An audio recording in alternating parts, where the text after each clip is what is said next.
Skuadra e Vllaznisë në volejboll për meshkuj është eliminuar nga Kupa e Shqipërisë. Skuadra kuqeblu ka pasur disfat ndaj ekipit të Tiranës, duke mos arritur që të sigurojë një vend në finale.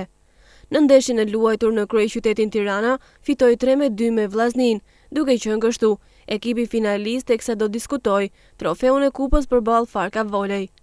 Edhe pse Vllaznia ka rivalizuar denjësisht dhe ka tentuar të marrë fitoren, nuk ja ka arritur qëllimit.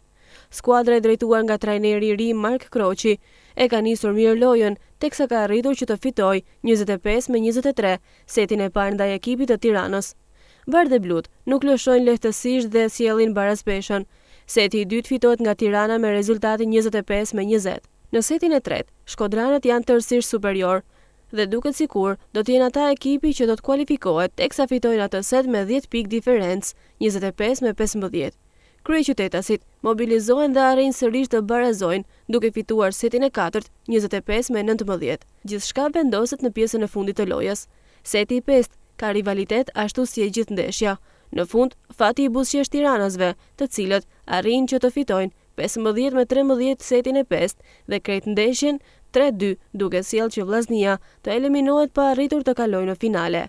Trajneri Kroqi aktivizoi në lojë Nikolin Qafarenën, Çekinin, Anton Qafarenën, Gjoklaj, Jukni, Miloti, Renato Kolën, Lloshin dhe Kristian Kolën. Pavarësisht kësaj humbjeje, në ndeshjen e parë zyrtare të sezonit të ri, kuqeblut e trajnerit Kroqi synojnë që të bëjë një sezon pozitiv, duke patur kështu objektiv në kampionat vendin e katërt.